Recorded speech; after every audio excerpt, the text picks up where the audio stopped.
بالمصطفى بلغ مقاصدنا واغفر لنا ما مضى واسع الكرم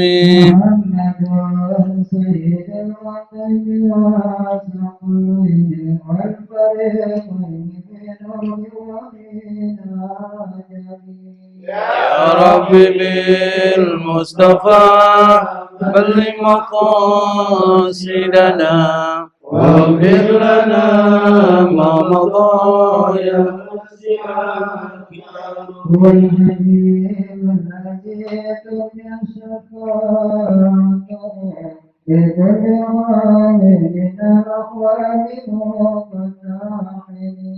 يا رب بالمصطفى بلغ مقاصدنا واغفر لنا ما مضى واسع الكرم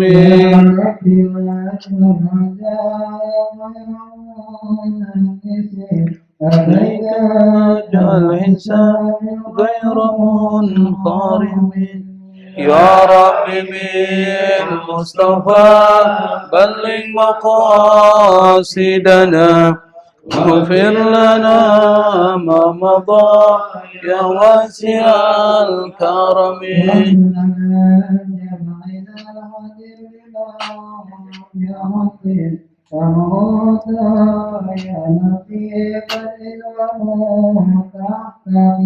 يا رب بالمصطفى بلغ مقاصدنا واغفر لنا ما مضى يا واسع الكرم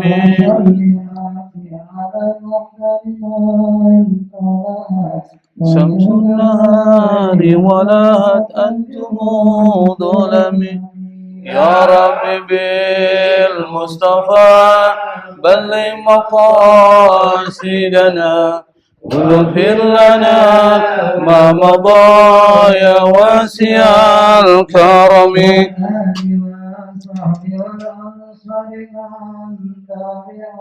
هدى واعترف بالعهد والذمم يا رب بالمصطفى بلغ مقاصدنا واغفر لنا ما مضى يا واسع الكرم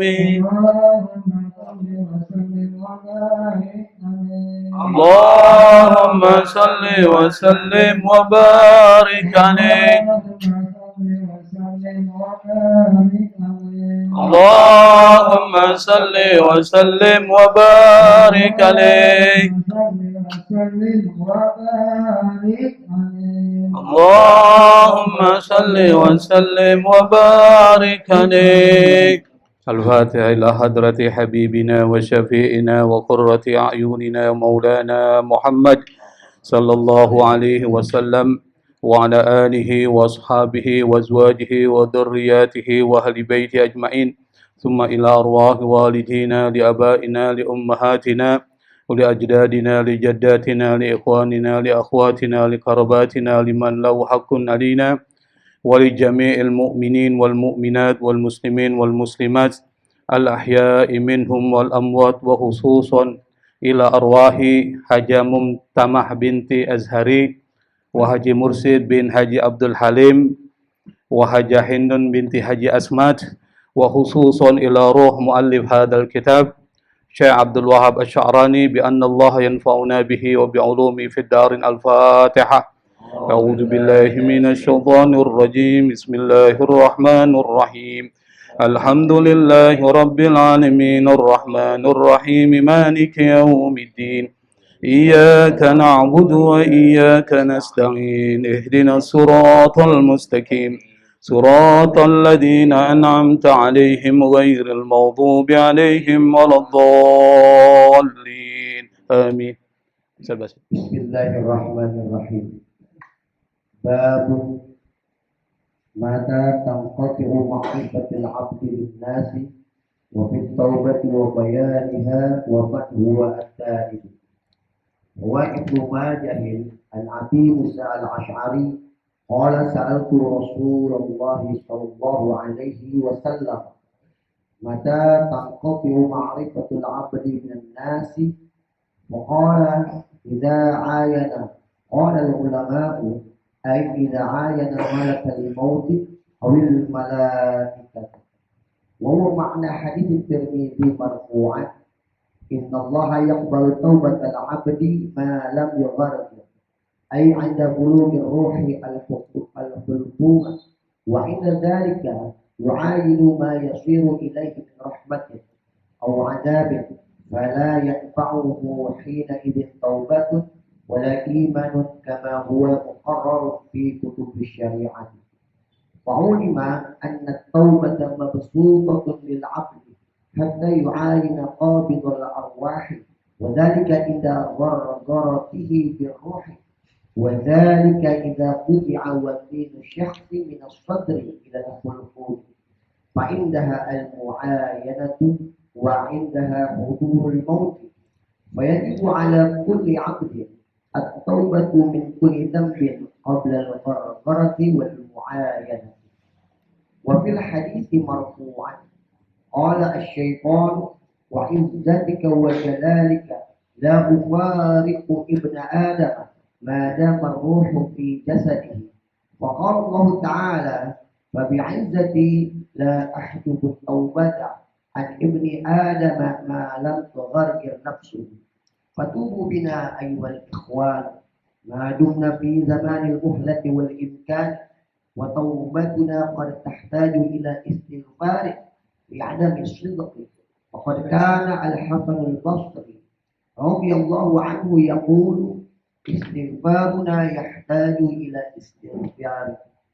قال الإمام القرطبي رحمه الله تعالى فإذا كان هذا في زمانه فكيف بزماننا الذي يرى الإنسان فيه مكبا على المعاصي وظلم العباد لا يهتدي للتوبة، ومع ذلك بيده سبحة دائما أنه يستغفر من ذنوبه بها وقلبه غافل عن الاعتبار. ومن هنا كان الإمام علي بن أبي طالب رضي الله عنه إذا رأى رجلا يسرع في السبحة بالاستغفار يقول له هذه توبة الكذابين وتوبتك تحتاج إلى توبة. وقال المحققون لا يقدر على التوبة النصوح إلا الأفراد من الناس لعزتها، فأكثروا من الاستغفار ومن الاستغفار عن استغفاركم لعدم صدقكم، وارجوا من فضل ربكم قبول توبتكم إذا حصل لكم نبذة ندم بحديث الندم توبة. وروى البخاري ومسلم مرفوعا إن العبد إذا اعترف بذنبه تاب الله عليه. وروى أبو حاتم في مسنده الصحيح مرفوعا ما من مؤمن يؤدي الصلوات الخمسة ويصوم رمضان ويتجنب الكبائر السبعة إلا فتحت له ثمانية أبواب الجنة يوم القيامة حتى إنها لتصفق. ثم تلا قوله تعالى إن تجتنبوا كبائر ما تنهون عنه الآية. وسئل الإمام مالك رحمه الله تعالى هل لقادر النفس من توبة؟ فقال هذا باب فتحه الله لا أغلقه والحمد لله رب العالمين. بسم الله الرحمن الرحيم. الحمد لله رب العالمين. اللهم صل وسلم على سيدنا محمد الفاتح لما أغلق والخاتم لما سبق ناصر الحق بالحق والهادي إلى صراطك المستقيم وعلى آله وأصحابه حق قدره ومقداره العظيم. سبحانك لا علم لنا إلا ما علمتنا إنك أنت العليم الحكيم ولا حول ولا قوة إلا بالله العلي العظيم. رب اشرح لي صدري ويسر لي أمري واحلل عقدة من lisani yafqahu qawli. Amma ba'd. Pada pembahasan yang lalu kita sudah membahas tentang beberapa hal yang terkait dengan persoalan bahwa kematian itu sebenarnya sudah datang peringatannya kepada kita. Nah, salah satu yang menjadi peringatan itu adalah tumbuhnya uban. Jadi uban ini menjadi nadir, peringatan bahwa kematian itu sudah dekat. Oleh karena itu maka yang beruban hati-hati nih. Kong Apri, Haji Apo, hati-hati sudah itu.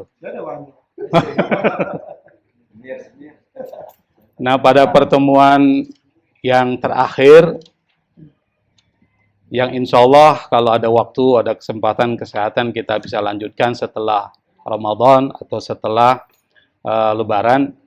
Dan ini adalah pertemuan yang terakhir ya untuk kajian Mukhtasar Tazkiratil Qurtubi. Qala al-musannif rahimahullah, babun mata tanqati'u ma'rifatul abdi linnasi wa fi taubati wa bayaniha wa man huwa ta'ib. Babun itu artinya pembahasan. Mata, kapan? Mata itu artinya kapan. Tanqati'u itu terputus dari qata'a. Qata'a itu memotong, memutus. Lalu kemudian masuk alif nun in qata'a. Tanqati'u. Kalau kita belajar sorof begitu. Kalau kita ngerti sorof gampang bacanya. Babun mata tanqati'u, kapan terputus. Apa yang terputus? Ma'rifatul abdi. Ma'rifah itu mengenal. Siapa yang mengenal? Manusia, abdi.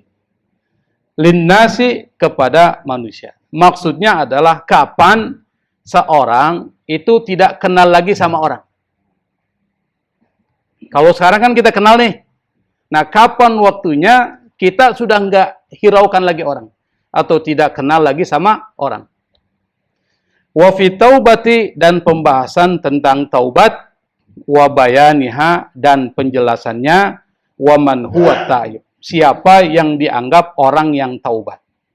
Karena nggak semua orang bilang astagfirullahaladzim itu dianggap taubat. Nanti akan dijelaskan secara panjang lebar di dalam kitab ini. Rawa, jadi bacanya rawa ya, jangan rawiyah. Dalam bahasa Arab itu Anda salah baca, salah arti. Kalau rawa itu meriwayatkan, menarasikan. Narasi itu riwayat. Kalau Anis bilang harus ada narasi, itu maksudnya harus ada riwayat dalam bahasa Arab. Kalau dibaca rawiyah, apa itu? Rawa, yarwa, itu artinya menyiramkan air. Itu rawiyah, yarwa. Tapi kalau dibaca rawa, yarwi, itu artinya meriwayatkan. Jadi bacanya salah saja itu bisa memberikan perbedaan makna. Rawa Ibnu Majahin, siapa yang meriwayatkan? Ibnu Majah. Siapa Ibnu Majah? Ibnu Majah ini adalah seorang kolektor hadis. Pengumpul hadis di antara 6 pengumpul hadis yang mu'tabar. Mu'tabar itu maksudnya dijadikan pedoman di dalam komunitas muslim ahlu sunnah wal jamaah. Itu ada 6 kitab. Yang 6 kitab itu misalnya Sahih Bukhari.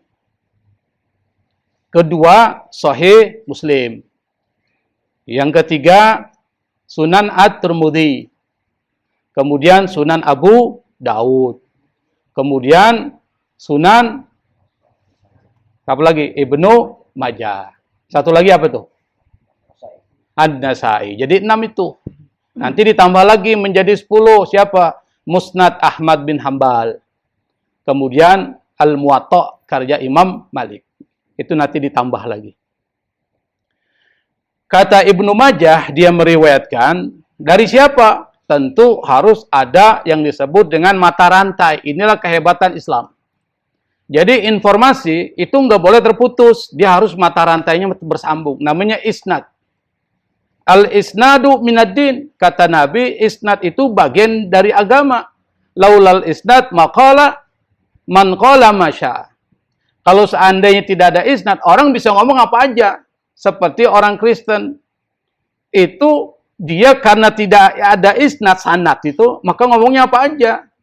Makanya nggak kuat informasi yang disampaikan orang-orang Kristen tentang Bibelnya itu. Kalau Islam kuat karena untuk mengukur informasi itu benar atau tidak, salah satu ukurannya menyambung ke informasi itu. Itu hebatnya Islam.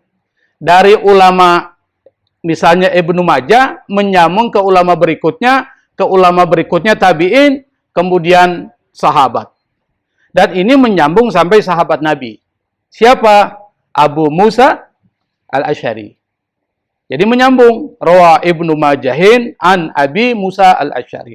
Abi Musa al-Asy'ari ini adalah seorang perawi hadis golongan sahabat. Tapi dia tidak termasuk 7 perawi hadis terbanyak. Ini kan kita sudah sering jelaskan. Ini ilmunya. Ada 7 perawi hadis terbanyak. Siapa yang pertama? Masih ingat nggak? Udah lupa. Abu Hurairah. Harus ingat tuh. Habis Abu Hurairah, siapa lagi? Siti Aisyah. Itu banyak tuh meriwayatkan hadis. Ketiga, Anas bin Malik. Keempat, Ibnu Umar. Ini siapa tuh yang ngomong tadi? Wah, ternyata kalah Jiis dengan abangnya ini. Mahmudin hafal dia. Hebat Bang Udin ini. Sudah 4 benar semua lagi. Dapat berapa itu kalau? Terus siapa lagi tuh? Ibnu Majah lain. Ibnu Majah itu bukan golongan sahabat. Jadi kita harus paham. Karena sahabat Nabi itu jumlahnya hampir lebih dari 100.000 sahabat. Tetapi yang meriwayatkan hadis yang paling banyak 7. Kita harus paham. Dari Abu Hurairah, Siti Aisyah, Ibnu Umar, Ibnu Abbas, kemudian Abu Sa'id Al-Khudri, Jabir bin Abdullah, itu termasuk perawi sahabat yang terbanyak. Abu Musa nggak termasuk. Tapi Abu Musa itu adalah seorang sahabat yang Nabi memujinya sebagai orang yang mempunyai suara yang paling indah. Dan dikatakan oleh Nabi, laqad utiya mizmar min mazamir Daud. Ini Abu Musa al-Asy'ari diberikan oleh Allah suara yang indah seperti suaranya Nabi Daud. Makanya Nabi Daud itu ketika dia bertasbih, gunung dan burung ikut bertasbih sama siapa? Nabi Daud. Nah, salah satu mukjizatnya Nabi Daud adalah bertasbihnya gunung dan burung bersama Nabi Daud. Nah, suara yang indah dari Nabi Daud itu diteruskan oleh Abu Musa al-Asy'ari. Dan beliau ini pada zaman Umar bin Khattab sebagai khalifah, beliau diangkat sebagai gubernur di Basrah. Basrah ini salah satu kota yang ada di Irak sekarang, di Baghdad. Jadi Irak dulu terkenal 2, Basrah dan Kufah. Basrah dan Kufah. Nah, gubernur Basrah pada zaman Umar bin Khattab itu adalah Abu Musa al-Asy'ari. Dan beliau adalah seorang ahli fikih terkenal zaman sahabat. Maka beliau masuk di dalam ensiklopedi orang yang pakar usul fikih. Jadi ada satu kitab namanya Fathul Mubin yang bicara tentang biografi para ulama usul fikih. Nah, salah satu yang dimasukkan adalah Abu Musa al-Asy'ari. Nah, Abu Musa al-Asy'ari ini beliau berkata, dia berkata, Sa'altu Rasulullah sallallahu alaihi wa alihi wasallam, sa'altu dari sa'ala, ana sa'altu, saya bertanya. Dari kata sa'ala muncul kata soal. Dari soal kemudian diambil bahasa Indonesia jadi soal. Dari kata sa'ala muncul masalah. Maka kita ambil lagi masalah. Padahal soal dan masalah itu artinya sama. Tapi orang Indonesia beda itu. Kalau soal pertanyaan, masalah sesuatu kasus. Beda, padahal artinya sama. Masalah itu dan soal sama. Masail. Persoalan-persoalan. Sa'altu Rasulullah sallallahu alaihi wasallam, kata Abu Musa al-Asy'ari, beliau berkata, saya bertanya. Kepada siapa? Kepada Rasulullah sallallahu alaihi wasallam. Makanya dibaca Rasulullah, bukan Rasulullah, Rasulullah. Pakai fathah. Apa pertanyaannya? kata Abu Musa, mata tanqati'u ma'rifatul abdi minan nas. Kapan mata? Kapan seorang hamba tidak lagi bisa mengenali orang lain? Kapan itu? Faqala Rasulullah sallallahu alaihi wasallam berkata, idza ayana. Idza apabila. Ayana itu dari kata ain. Ain artinya apa nih? Mata. Ayana itu artinya melihat dengan matanya. Ayana. Iya, kata Nabi, apabila dia sudah melihat. Qalal ulama'u, para ulama berkata, yang dimaksud dari perkataan Nabi adalah ai idza ayana malakal mauti awil malaikata. Yaitu apabila ayana melihat dengan mata kepalanya sendiri, siapa yang dilihat? Malakal maut. Kalau dia sudah ngelihat malaikat maut atau ngelihat malaikat-malaikat yang bersama malaikat maut, disitulah dia sudah tidak kenal orang di sekitarnya. Makanya ada orang kalau sudah mulai sakarat itu, kita panggil dia nggak dengar. Kita ajak ngomong dia nggak bisa. Di situ nggak bisa. Kenapa? Alamnya dia sudah mampu melihat alam gaib. Kalau sudah bisa melihat alam gaib, maka pada saat yang sama tidak lagi ada taubat. Tidak lagi ada taubat. Dia nggak bisa bertaubat. Seperti Fir'aun. Pada saat ketika dia ditenggelamkan oleh Allah, di situ dilihat itu kematiannya sudah sampai. Apa kata dia? Qala amantu bi rabbi Musa wa Harun. Saya beriman dengan Tuhannya Musa dan Harun. Apa kata Allah? Sekali-kali tidak. Sudah tidak ada lagi taubat di situ. Artinya ketika orang sudah mengalami sakaratul maut, maksudnya apa? Dia sudah lihat malaikat maut itu datang, di situ tidak ada lagi taubat. Nanti dia akan jelaskan bagaimana pentingnya taubat. Pas pengajian ini nanti jadi orang soleh semua ini. Enju udah ketakutan aja tuh. Wa huwa makna hadits Tirmizi. Dan itulah kata penulis kitab ini, Asy-Sya'rani, dia mengatakan apa yang dikatakan para ulama tadi itu, apabila seorang melihat malaikat maut dan melihat para malaikat, wa huwa, itulah makna pengertian hadits Tirmizi.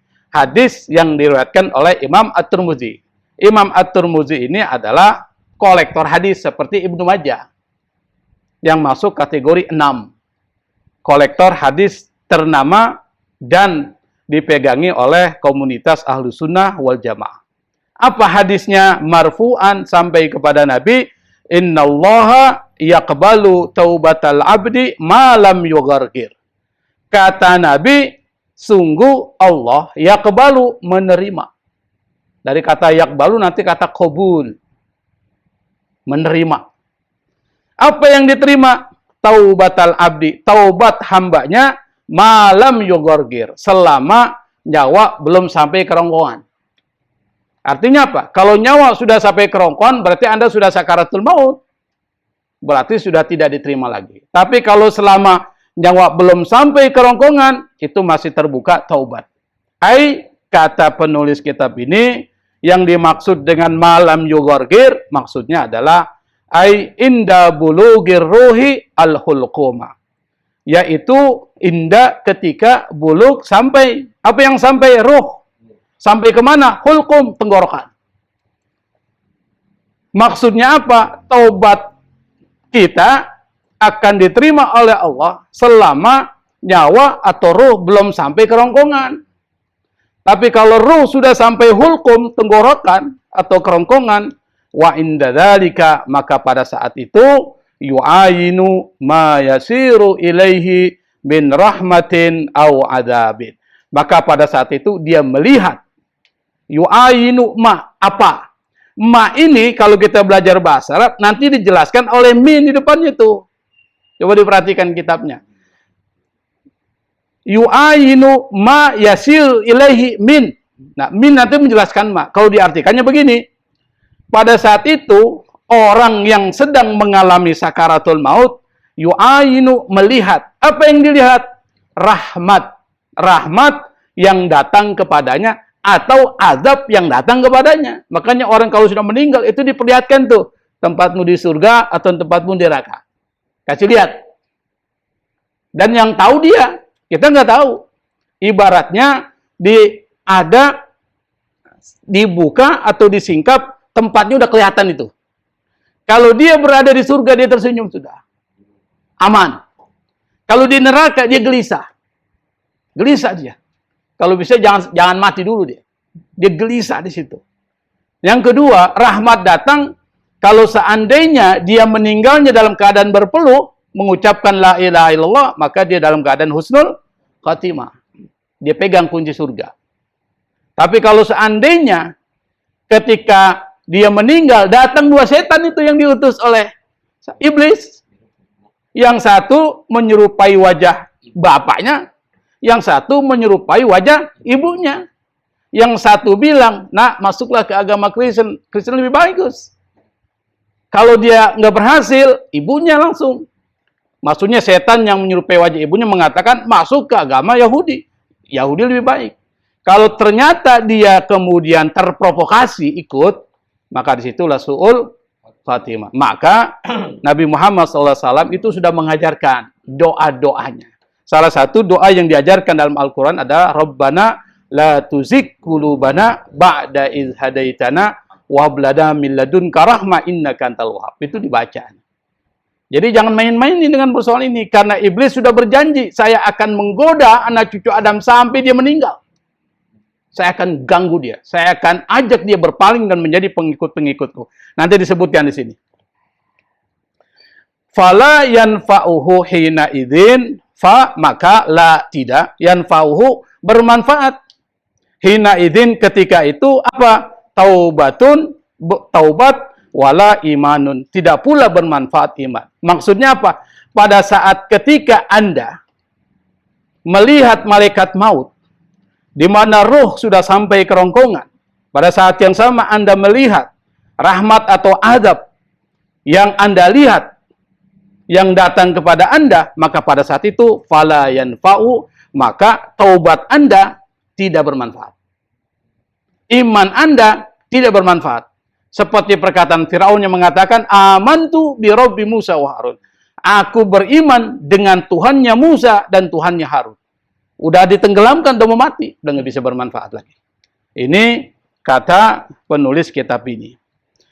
Wala iman kama huwa muqarrarun, kama sebagaimana huwa, ia penjelasan yang sebelumnya, muqarrarun ditetapkan fi kutubis syariah, di dalam kitab-kitab syariat, maksudnya dalam Al-Quran dan juga di dalam hadis-hadis Nabi Muhammad SAW. Jadi kita diingatkan pada saat ketika nyawa, ruh sudah sampai kerongkongan, maka tobat sudah tidak lagi berguna. Maka sebelum ruh sampai ke kerongkongan atau kerongkongan, cepat-cepat taubat. Nanti kita ajarkan bagaimana cara taubat ini. Itu yang pertama ya. Maka ulima diketahui.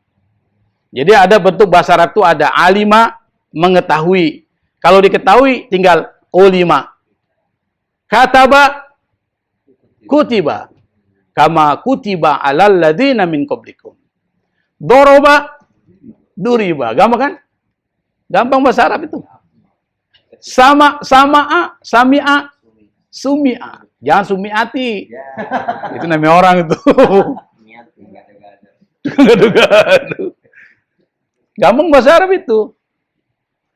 Nah, di sini disebutkan fa'ulima, maka diketahui. Bahasanya begitu. Apa yang diketahui? Anna taubata, bahwa taubat itu mabsutatun. Itu terbuka lebar, terbentang luas. Mabsut, terbentang. Terbentang buat siapa? Lil abdi, buat hamba-hambanya Allah. Hatta yu'ayina, sampai kapan itu terbentang? Sampai yu'ayina, sampai dia melihat dengan matanya sendiri. Siapa? Qabidul arwahi. Apa artinya itu? Qabid yang mencabut, arwah jamak dari ruh, yang mencabut ruhnya. Makanya kalau kita baca Al-Fatihah, Pak, Al-Fatihah ilah ruh, ruhnya. Jangan ilah ruha, itu salah itu. Ini kadang dianggap mu'annas, misalnya cewek nih, Fatimah ilah ruha, salah, ilah ruh. Kalau baca supaya nggak panjang, jangan ilah arwahi Fulan bin Fulan, Fulan bin Fulan, Fulan bin Fulan, begitu. Ini khusus buat yang pembaca tahlil nih. Diingatkan, Haji Apu, Ustadz Ahmad Saiful, ini kan pembaca tahlil nih. Hah? Bukan apa juga. Lu jangan terlalu, ini kan anak panjangan. Ilaru, Al-Fatihah lu. Langsung aja, Al-Fatihah ila arwahi, Fulan bin Fulan, Fulan bin Fulan, Fulan, gitu aja. Itu bahasa Arab begitu. Dan sekali lagi, jangan baca ila ruha ya. Meskipun dia cewek, tetap ila ruh. Ila ruh Fatimah binti siapa? Jangan ila ruha. Oh ini kan perempuan, Ustaz. Ruha dong. Enggak, ruh juga. Ruh aja tetap. Nah, ruh ini jamaknya adalah arwah. Qabidul arwah. Qabidul arwah itu maksudnya yang mencabut ruh-ruh. Siapa itu? Malaikat maut. Wadzalika, dan itu terjadi inda gargaratihi birruh. Terjadi ketika ruh sudah sampai tenggorokan. Gargar. Gargar itu. Bunyi itu. Gargarah. Itu dari bahasa Arab yang kemudian kita bilang tuh. Kalau orang mengalami sakaratul maut, bunyi itu. Itu kan? Gargar. Apa namanya sih? Bukan ngorok. Ngorong. Nah itu mungkin diambil dari bahasa Arab. Gargar.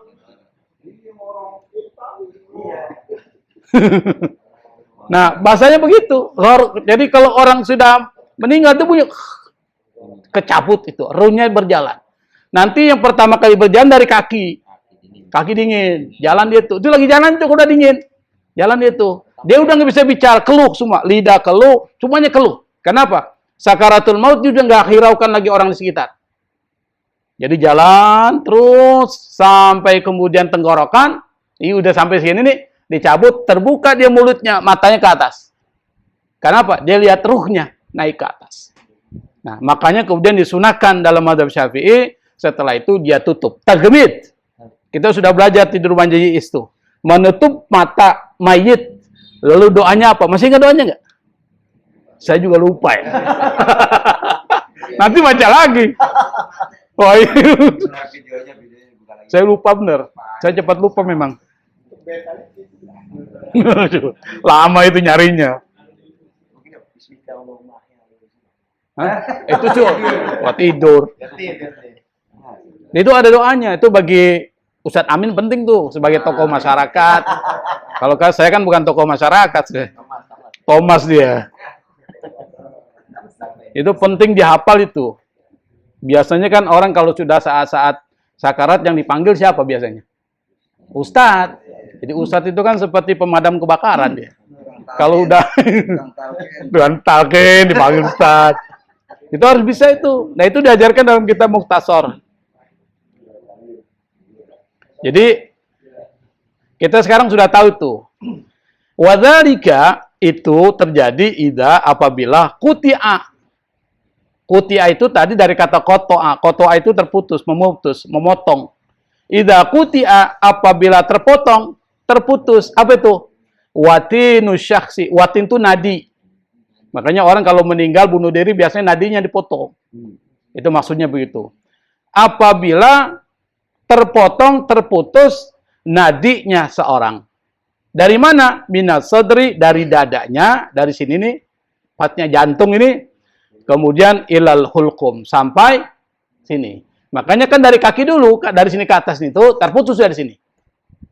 Maka di situ dibilang tidak ada lagi taubat. La yanfa'u taubatun wala iman. Fa'indaha, maka pada saat itu terjadilah yang disebut dengan al-mu'ayanah. Dari ayana yu'ayinu mu'ayanatan. Mu'ayanah. Apa itu mu'ayanah? Melihat malaikat maut dengan matanya sendiri. Cuma dia bisa lihat, yang lain nggak bisa. Wa indaha, dan pada saat itu hudurul mauti. Kematian datang. Ajalnya sudah tiba. Sebenarnya yang membuat orang meninggal bukan penyakit. Apa? Ajalnya sudah sampai. Rizkinya sudah habis. Rizkinya sudah habis. Emang sudah habis dia. Nggak bisa lagi ditambah. Meskipun dia tidak sakit, tiba-tiba lagi nyanyi mati. Seperti yang kita lihat di YouTube lagi lagu dangdut tuh. Lagi doa mati. Macam-macam. Ajalnya sudah sampai, rezekinya udah habis. Makanya kematian itu adalah misteri. Sesuatu yang tidak bisa diketahui oleh siapapun dan memang Allah sengaja dibuat misteri. Kenapa? Supaya kita berlomba-lomba. Kalau seandainya kita tahu kapan kita mati, kita santai-santai. Nantilah 1 tahun menjelang kematian baru saya banyak ibadah. Kalau kita udah tahu kan. Tapi karena kita belum tahu, maka mempersiapkan diri untuk menyambut kematian. Nah, salah satu untuk menyambut kematian adalah taubat. Maka kata penulis kitab ini, fayajibu wajib. Wajib buat siapa? Ala kulli abdin, bagi setiap hamba Allah, manusia, apa? At-taubatu. Taubat. Taubat dari apa? Min kulli dzambin, dalam setiap dosa, dari segala dosa, qablal gharghara, sebelum ruh sampai ke kerongkongan. Wal muayana, sebelum kita melihat kepada malaikat maut. Wajib. Makanya digunakan kata taubat. Taubat itu dari kata taba. Taba itu artinya kembali. Maka kemudian kita menggunakan istilah roja'a. Inna lillahi wa inna ilaihi raji'un. Sungguh kita ini milik Allah dan akan pulang kepada Allah. Jadi menggunakan kata roja. Taba itu kembali. Kembali kepada apa? Kembali kepada fitrah kita yang bersih. Karena ketika kita dilahirkan itu bersih, dalam perjalanannya banyak mengalami kekotoran-kekotoran yang disebut dengan maksiat-maksiat atau dosa-dosa. Baik dosanya kepada manusia, dosanya kepada Allah, baik dosa kecil maupun dosa besar. Itu kita lakukan. Dan itu manusiawi.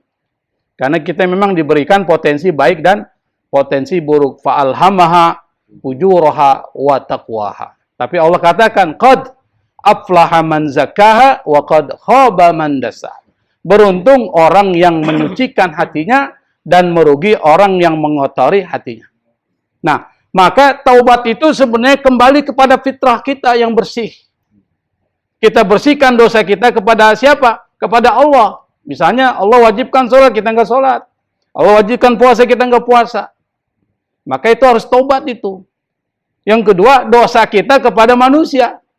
Bukan cuma sekedar taubat, tapi juga kembalikan hak-hak yang kita ambil dari manusia. Maka taubat itu caranya adalah ini. Yang pertama, Anda harus menyesali. Berhenti tidak lagi melakukan kemaksiatan-kemaksiatan. Terutama kemaksiatan besar atau dosa besar. Kalau dosa kecil itu terhapus Pak dengan misalnya sholat 5 waktu ke sholat 5 waktu. Seperti Ustadz Fikri ceramah kemarin tuh, baina Ramadan ila Ramadan. Abainal Jum'ah ilal Jum'ah. Misalnya Anda sholat Jum'ah, menghapus sampai Jumat berikutnya. Yang kecil. Kemudian dari Ramadan sampai Ramadan berikut. Terhapus dosa kecil. Kemudian dari apa lagi tuh? Dari apa lagi sih? Oh, enggak begitu. Itu enak banget dong. Jumat ke Jumat. Dari sholat 5 waktu ke sholat 5 waktu. Pintar juga gitu ya. Ingatannya kuat berarti dia. 20 juz. Atau juz 30. Saya cepat lupa memang sekarang ini. Nah, kalau dosa-dosa kecil itu terhapus begitu. Innal hasanat yudhibnas sayyi'at. Kebaikan menghapus keburukan. Maksudnya yang dimaksud keburukan dosa-dosa kecil, sayyi'at. Makanya misalnya zikir yang biasa kita lakukan habis sholat tuh 33 kali tasbih, tahmid, takbir, itu menghapus dosa-dosa kecil. Tapi kalau dosa besar itu harus taubat. Taubatan nasuha.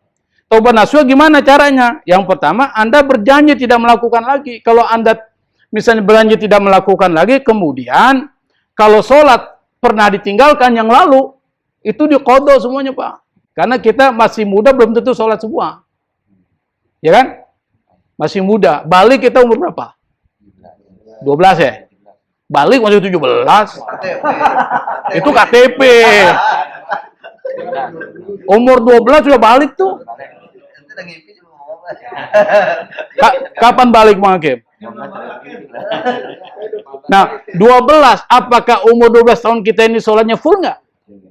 Nah, disitulah kita harus banyak mengkodok. Mengkodok sholat-sholat kita dan puasa-puasa kita yang bolong. Makanya kalau ada waktu luang, misalnya lagi zuhur, lagi kosong, kodok itu sholat zuhur. Kodok lagi sholat asar. Boleh nggak kodok asar di zuhur? Boleh. Atau kodonya sholat subuh di zuhur? Boleh, nggak ada masalah. Mengkodok. Jadi nggak ada masalah, di kodok itu semua. Waktu-waktu kosong kita jangan santai, tapi kita mengkodok ma fata minas salawat, apa yang hilang dari salat-salat yang kita pernah tinggalkan. Nah, setelah itu kita melaksanakan salat taubat. Salat taubat, Pak. Salat taubat itu kita minta ampun kepada Allah benar-benar taubatan nasuha. Kita salat 2 rakaat atau salat 4 rakaat, kapan aja, tapi afdalnya adalah pada waktu malam. Karena memang salat malam itu lebih afdal. Kenapa Isra Mi'raj malam? Kenapa sholat tahajud malam? Kenapa Al-Quran turunkan malam? Karena malam lebih utama daripada siang. Itu perlu dipahami. Jadi malam itu waktu yang paling utama. Makanya waktu-waktu penting, peristiwa-peristiwa penting itu terjadi pada waktu malam. Nah, maka kalau kita sholat taubah, kita baca niatnya usolli sunnatat taubah lillahi ta'ala. Rok'ataini lillahi ta'ala. 2 rakaat. Habis itu kemudian kita istighfar sama Allah. Bukan cuma sekedar di mulut. Nanti akan dikritik nih oleh penulis kitab ini. Kita perlu istighfar terhadap istighfar kita yang main-main. Nanti akan ditulis di sini. Jadi ada istighfar main-main cuma astagfirullahaladzim pakai tasbih, astagfirullahaladzim. Itu bukan itu yang disebut dengan taubat. Ada begitu kan? Astagfirullah. Tapi habis itu nyolong sendal. Kan banyak begitu kan? Itu artinya Anda harus istighfar terhadap istighfar Anda yang main-main. Nanti di sini disebutkan di sini. Nah, misalnya setelah itu baru astagfirullahaladzim alladzi la ilaha illa huwal hayyul qayyum wa atubu ilaih. Maka ditambah dengan doa Sayyidul Istighfar. Apa enggak tahu? Apa itu? Sayyidul Istighfar. Apa itu? Allahumma anta rabbi la ilaha illa anta khalaqtani wa ana abduka wa ana ala ahdika wa wa'dika mastata'tu a'udzu bika min syarri ma sana'tu. Kan ada itu ya. Abu'u laka bi ni'matika alayya wa abu'u bi dzambi faghfirli fa innahu la yaghfiru dzunuba illa anta. Itu Sayyidul Istighfar. Pakai itu tambah lagi. Jadi kita sholat minta ampun kepada Allah. Setelah itu berjanji tidak akan lagi mengulangi perbuatan itu dan diisi dengan kebaikan-kebaikan yang pernah kita tinggalkan. Itu kalau terkait dengan Allah. Kalau terkait dengan manusia, nggak cukup. Kalau kita pernah ngambil motor orang, kembalikan motor itu. Kalau kita pernah mengambil emas orang, kembalikan emas itu. Kalau kita pernah ambil tanah orang, harus ganti sesuai dengan harga tanah saat itu. Jadi begitu. Itu namanya taubatan nasuha. Maka jangan main-main dengan hak adami ya, hak manusia. Jangan main-main. Kalau hak dengan Allah mungkin gampang lah. Kita taubat sama Allah selesai. Tapi kalau terkait dengan hak terhadap manusia, kalau seandainya kita pernah nyakiti hatinya, Anda datang minta dihalalkan, minta dimaafkan. Kalau ada harta yang Anda ambil, Anda kembalikan. Kalau Anda tidak mampu mengembalikan, minta diridhoi. Saya pernah dulu ngambil pakumu itu, paku. Minta diridhoi. Itu penting. Kalau dia sudah ridhoi berarti dia sudah mengikhlaskan. Tapi kita sebagai seorang muslim, kadang ada orang minta maaf sama kita dan dia mengambil hak kita, kita wajib memaafkannya. Begitu loh. Kenapa? Karena salah satu ciri dari orang yang bertakwa adalah wal afina 'anil nas. Memberikan maaf kepada orang lain. Minta maaf gampang, memberikan maaf susah. Makanya orang yang bertakwa bukan yang meminta maaf, memberi maaf. Saya beri contoh, saya tampar Bang Hakim. Setelah itu saya langsung minta maaf. Anda mau memaafkan saya? Ntar dulu. Itu bahasanya gitu kan? Artinya sulit memberikan maaf. Bayangkan, apalagi kalau kita ambil istrinya.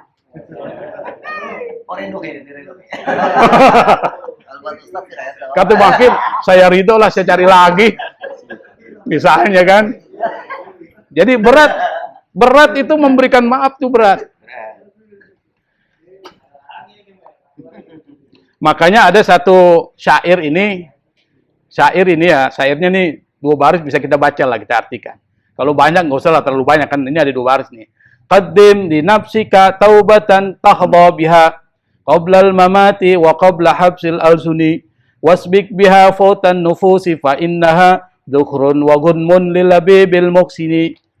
Nah, kalau belajar tasbih biasanya belajar arut ya, timbangannya itu. Cuma saya nggak begitu ngerti tentang arut ya, susah deh.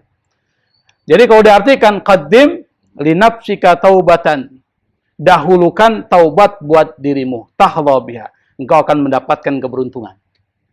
Qablal mamat, sebelum matimu, wa qabla habsil alsuni, sebelum lidahmu keluh. Artinya lidah nggak bisa bicara. Itu udah sakarat itu. Wasbik biha fautan nufusi fa innaha, sebelum kematianmu, wasbik biha, dahulukan dengan taubat. Kenapa? Fa innaha dzukhrun wa gunmun lil labibil muksini. Karena taubat itu adalah harta dan keuntungan bagi orang-orang yang berakal. Labib itu orang yang cerdas. Labib sama dengan nabil. Nabil itu orang yang cerdas. Labib orang, karena dekat dari kata labib muncul kata lub. Dari lub muncul albab. Maka disebutkan la ayatil liulil albab. Tanda bagi orang-orang yang mempunyai otak pikiran cerdas maksudnya. Maka disebut dengan labibil muhsin. Yang taubat itu adalah harta dan keuntungan bagi siapa? Bagi orang yang mempunyai akal yang cerdas dan orang yang banyak melakukan kebaikan, muhsin. Disebutkan. Wa fil hadithi marfu'an, di dalam hadis yang diriwayatkan secara marfu' kepada Nabi, qala syaitan berkata, ini perlu kita perhatikan. Apa kata syaitan? Wa izzatika wa jalalika la ufarriqu ibna adama madama ruhu fi jasadi. Seperti yang saya katakan tadi. Syaitan berkata, dia bersumpah. Wawunya waw sumpah. Apa kata syaitan? Demi kemuliaanmu ya Allah, dan demi keagunganmu wahai Allah, la ufariku, saya tidak akan pernah meninggalkan. Siapa? Ibna Adam, anak cucu Adam, madama ruhu fi jasadi, selama ruh masih ada di dalam jasadnya. Makanya pada saat sakaratul maut, setan masih menggoda. Kalau sudah ruhnya terpisah, baru setan tidak lagi mampu menggoda. Makanya sampai sakaratul maut, setan tidak pernah lelah untuk menggoda kita. Maka yang perlu kita contoh dari setan yang positif apanya? Kegigihannya itu. Ini yang kurang kita miliki, gigih. Tidak pernah menyerah itu setan. Maka yang perlu kita contoh dari setan, kebaikannya adalah semangatnya. Kegigihannya, tidak pernah menyerah. Tapi setan selalu mengajak kepada keburukan. Itu yang perlu kita hindari. Apa kata Allah? Faqalallahu ta'ala, Allah berkata, setelah setan berkata, apa kata Allah? Fabi'izzati, demi keagunganku, kata Allah, la ahjubu taubata, saya tidak akan pernah. Ahjub itu artinya menghalangi taubat. Kepada siapa? An ibni Adam, kepada anak cucu Adam, malam tughargir nafsu, selama ruh belum sampai tenggorokan. Saya akan buka taubat saya. Kalau setan berjanji akan menggoda anak cucu Adam sampai ruh keluar dari jasadnya, Allah berkata, saya akan maafkan anak cucu Adam kecuali ketika ruh sudah sampai tenggorokannya. Jadi Allah balas. Fatubu bina ayyuhal ikhwan, maka kata penulis kitab ini, maka kembalilah, tubu, taubatlah kalian, bina bersama kami, ayyuhal ikhwan, wahai saudara-saudaraku, madumna fi zamanil muhla wal imkan. Selama kita masih berada di waktu kita masih bisa berpikir, muhlah wal imkan, kita masih bisa melakukan ibadah. Imkan itu masih mempunyai kekuatan. Masih badan kita masih kuat, kita masih bisa melakukan ibadah, maka segeralah kita taubat kepada Allah Subhanahu wa taala. Wa taubatuna, taubat kita qad tahtaju ila istighfar li adami sidqi. Taubat kita kadangkala butuh kepada minta ampun kepada Allah. Kenapa? Li adami sidqi, karena kita enggak serius. Kita istighfar, taubat itu enggak serius. Namanya taubat apa itu? Taubat sambal. Kalau sudah kepedesan, gua nggak mau lagi makan ini sambal. Besokannya ngelihat lagi warna merah, hantem lagi. Itu namanya taubat sambal, taubat nggak serius. Nah, taubat itu, kata penulis kitab ini, butuh minta ampun kepada Allah. Anda nggak serius dalam taubat.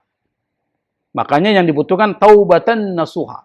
Taubat yang benar-benar taubat, dan yang benar-benar tulus menyesali perbuatan maksiat yang kita lakukan.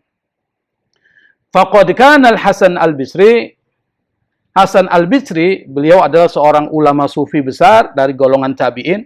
Jadi kalau kita baca sejarah, umat Islam itu ada beberapa generasi.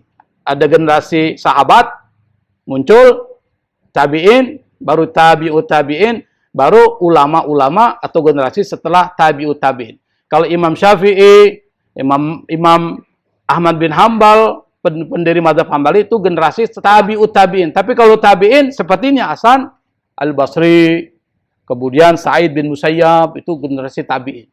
Apa sih tabi'in maksudnya? Orang Islam yang hidup pernah bertemu dengan sahabat tapi nggak ketemu Nabi. Tabi'in. Kalau dia ketemu Nabi namanya apa? Sahabat. Kalau dia ketemu Nabi namanya sahabat. Kalau dia nggak ketemu Nabi tapi ketemu sahabat namanya tabi'in. Dia nggak ketemu sahabat tapi ketemu tabi'in namanya tabi'ut tabi'in. Jadi gampang ukurnya. Kalau kita ingin memperdalam lagi, itu banyak sekali ulama-ulama tabi'in. Nah, salah satunya adalah Al-Hasan Al-Bisri. Dulu pernah saya katakan, Hasan Al-Bisri itu punya satu majelis ilmu. Ada orang datang, kerjanya ganggu. Hasan Al-Basri diamin aja. Dia nggak hiraukan. Sampai muridnya bilang, Ustadz, bahasa kita, Ustadz, kenapa tidak ditegur itu orang itu? Biarkan saja. Lalu kemudian, biarkan Allah saja yang menghentikan orang itu. Jadi dia cuma bilang itu saja. Besokannya bukan cuma berhenti datang ke majelis, tapi berhenti nyawanya dicabut oleh Allah Subhanahu wa Ta'ala.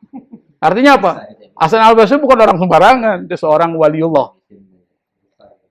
Selesai hidupnya. Biar Allah yang hentikan. Dia bilang gitu aja. Langsung selesai. Faqad kana Al-Hasan Al-Bisri radhiyallahu anhu, Hasan Al-Basri radhiyallahu anhu yaqul berkata, istighfaruna yahtaju ila istighfar. Ini juga perkataan. Minta ampunnya kita itu butuh istighfar. Maksudnya apa? Anda mengucapkan astagfirullahaladzim main-main dan itu harus minta ampun kepada Allah. Maksudnya gitu. Anda main-main dalam istighfar Anda kepada Allah, Anda pun harus minta ampun karena istighfar Anda yang tidak serius. Itu maksud dari istighfaruna yahtaju ila istighfar. Qala Imam Al-Qurtubi, Imam Al-Qurtubi berkata, Imam Qurtubi ini adalah penulis kitab Tazkiratul Qurtubi. Kitabnya agak tebal. Yang diikhtisar oleh Abdul Wahab Sya'rani. Kita bacanya ikhtisar. Tapi kalau mau baca kitabnya, yang belum diikhtisar namanya Tazkiratul Mauta Wahwal Akhirah. Yang orang siapa? Imam Al-Qurtubi. Ini yang disebut. Qala Imam Al-Qurtubi, Imam Al-Qurtubi rahimahullah berkata, فَإِذَا كَانَ هَذَا فِي زَمَنِهِ, kalau itu terjadi pada zamannya, فَكَيْفَ بِزَمَنِنَا, bagaimana dengan zaman kita? Imam Al-Qurtubi itu ulama klasik, bukan zaman sekarang. Dan dia bercerita tentang zamannya Hasan Al-Basri. Kalau zaman Hasan Al-Basri aja begitu, bagaimana dengan zaman kita? Maksudnya begitu. Apa kata Imam Al-Qurtubi? فَكَيْفَ بِزَمَانِنَا الَّذِي yaral insana fihi mukibban alal ma'asi wa dzulmil ibad la yaqtadi li taubah. Kata Imam Al-Qurtubi, bagaimana dengan zaman kita yang menyaksikan banyak orang fihi, di dalam zaman itu apa? Mukibban alal ma'asi, banyak melakukan maksiat, wa dzulmil ibad, dan menzalimi hamba-hamba atau menzalimi manusia, la yaqtadi li taubah, tidak mendapatkan petunjuk untuk melakukan taubat. Wa ma'adzalika fi yadihi, meskipun fi yadihi, di tangannya ada subha. Apa itu subha? Tasbih. Jadi bahasa Arab, apa sih tasbih itu yang bulat-bulat itu dalam bahasa Arab namanya subha. Tapi kalau dibilang sabha itu berenang. Jadi tulisannya sama tuh, sin, ba, ha, ta. Anda baca sabha itu artinya berenang. Ya kan? Sibaha. Alimu auladakum as-sibaha warimaya. Ajarkan anakmu sibaha. Apa itu sibaha? Berenang. Warimaya, panah. Ya. Zaiman itu artinya menganggap annahu yastaghfiru min dunubi. Dia menganggap dia sudah minta ampun dari dosa-dosanya pihak. Wa qalbuhu ghafilun anil i'tibar. Sementara hatinya itu lalai dari mengambil i'tibar, mengambil pelajaran. Itu tadi. Dia tasbih itu dia pegang coba astagfirullah, tapi tidak masuk ke hatinya. Tidak benar-benar menyesali semua dosa yang dia lakukan. Astagfirullah. Itu kata Hasan Al-Basri, istighfaruna yahtaju ila istighfar. Istighfar kita yang lalai tadi itu Anda harus minta ampun kepada Allah. Karena Anda sudah lalai dalam istighfar. Wa min huna, dari sinilah kanal Imam Ali bin Abi Thalib radhiyallahu anhu, Imam Ali bin Abi Thalib radhiyallahu anhu, idza ra'a rajulan, apabila melihat seseorang, yusri itu dari kata sara'a. Apa itu sara'a? Cepat-cepat. Asra itu artinya cepat-cepat. Yusri'u bisur'ah, cepat-cepat itu. Fi subha bil istighfar, cepat-cepat membaca istighfar dengan tasbih, maksudnya gitu. Astagfirullah. Ada begitu kan? Apa ini? Yaqulu lahu hadhihi taubatul kadzabin. Inilah taubatnya orang-orang pendusta. Astagfirullah. Tapi tidak masuk ke dalam hatinya. Hah? Apalagi begitu mulutnya pada yang baca apa tuh enggak tuh. Nah, itu perlu juga diperhatikan itu. Wa taubatuka tahtaju ila taubatin. Dan taubat kita itu membutuhkan taubat. Tadi taubat kita yang tidak serius, Anda harus taubat lagi kepada Allah karena taubat Anda yang tidak serius. Bukan cuma taubat kita menyesali semua perbuatan kita, tapi ketika Anda taubat tidak serius, Anda harus minta ampun kepada Allah karena taubat Anda yang tidak serius. Ngerti nggak maksudnya, Pak? Kalau nggak ngerti juga nggak apa-apa. Wa qala al-muhaqqiqun, berkata al-muhaqqiq itu beda dengan ulama ya. Kalau ulama standar, tapi muhaqqiq itu ilmunya lebih dalam dari ulama. Kalau bahasanya ulama biasanya ilmu syariat. Tapi muhaqqiq itu udah ilmunya udah bukan lagi syariat tapi hakikat. Ulama sufi maksudnya. Ulama-ulama yang sudah bicara bukan soal syariat tapi sudah bicara tentang kedekatan kepada Allah Subhanahu wa taala. Seperti Al-Hallaj, makanya orang-orang yang mempunyai pikiran fikih ketika melihat Al-Hallaj dianggap Al-Hallaj sudah murtad tuh. Keluar dari Islam. Kenapa? Karena dia mengatakan anal haq wal haqqu ana. Saya adalah Tuhan dan Tuhan adalah saya. Kira-kira kalau pakai logika sederhana itu murtad nggak, Pak? Murtad nggak? Murtad itu. Tapi pengalaman Al-Hallaj berkata seperti itu bukan dalam konteks itu. Karena dia sudah menyatu dengan Allah. Sehingga ketika ditanya, dia merasa menyatu dengan Allah. Maka tanya siapa? Ana hak. Wal haqqu ana. Saya adalah hak. Dan yang hak adalah saya. Makanya kata ulama fikih, diberikanlah hukuman Al-Hallaj sudah keluar dari Islam. Dan dia harus dihukum bunuh. Supaya menyelamatkan dari orang-orang awam itu. Kata Al-Hallaj, ya nggak apa-apa. Demi menyelamatkan orang awam, karena orang awam udah ngerti saya. Akhirnya ketika dia dibunuh, itu darahnya jatuh ke bumi, lalu menuliskan kalimat, La ilaha illallah. Berarti matinya murtad nggak, Pak? Karena darahnya menuliskan kalimat, La ilaha illallah. Murtad nggak tuh? Enggak. Artinya secara lahiriah, dia dianggap keluar dari Islam. Tapi secara hakikat dia enggak. Nah, orang yang bicara tentang hakikat, namanya al-muhaqqiq. Ulamanya lebih tinggi daripada ulama biasa. Oh iya nih. Wa qala al-muhaqqiquna la yaqdiru ala taubatin nasuhi illa al-ifradu minan nasi li'izzatiha. Kata ulama-ulama sufi, ulama-ulama hakikat yang mengatakan tidak akan mampu melaksanakan taubat nasuha kecuali al-ifrad minan nas. Dia harus menjauhi diri dari manusia. Jadi kalau Anda taubat, Anda harus uzlah. Uzlah itu artinya menyendiri. Kenapa? Kalau tidak menyendiri dulu, Anda akan terpengaruh lagi. Seperti Nabi Muhammad SAW sebelum jadi Nabi, dia uzlah. Nah kalau dia uzlah, kalau dia sudah benar-benar kuat, maka ketika berbaur dengan masyarakat, dia akan terpengaruh. Tapi kalau Anda misalnya taubat, tapi masih berada di dalam masyarakat, Anda bisa terpengaruh. Itu maksudnya. Jadi bahasanya harus uzlah selama beberapa tahun misalnya, setelah itu baru kembali ke masyarakat, dan tidak terpengaruh lagi, sudah kuat. Fa'aksiru li izzatiha, karena kedahsyatan taubat itu, kemuliaan dari taubat itu. Fa'aksiru minal istighfari, maka kata penulis kitab ini, perbanyak istighfar. Maksudnya mengucapkan astaghfirullahaladzim. Itu perbanyak istighfar. Dan perbanyak wa minal istighfari an istighfarikum li'adami sidqikum. Dan perbanyak istighfar, minta ampun kepada Allah terhadap Anda minta ampun kepada Allah karena Anda tidak serius. Maksudnya ngerti nggak? Pertama, minta ampun kepada Allah karena dosa-dosa Anda. Dan Anda minta ampun kepada Allah karena permintaan ampunan kepada Allah Anda tidak serius. Li'adami sidqikum. Karena ketiadaan ketulusan hatimu. Maksudnya, Anda minta ampun kepada Allah tapi tidak serius. Maksudnya begitu. Warju, maka bermohonlah. Mohon apa? Min fadli rabbikum qabula taubatikum. Dari karunia Tuhanmu, yaitu Allah, apa yang dipohonkan? Supaya taubatmu diterima oleh Allah subhanahu wa ta'ala. Idza hasala lakum nubzatu nadamin li hadis an-nadamu taubah. Apabila ada setitik penyesalan yang terjadi kepada engkau. Misalnya, dia tiba-tiba menyesal. Minum minuman keras misalnya. Maka disitulah berharap semoga taubatmu diterima oleh Allah subhanahu wa ta'ala. Kenapa? Karena Nabi mengatakan an-nadamu taubah. Penyesalan itu adalah bentuk taubat.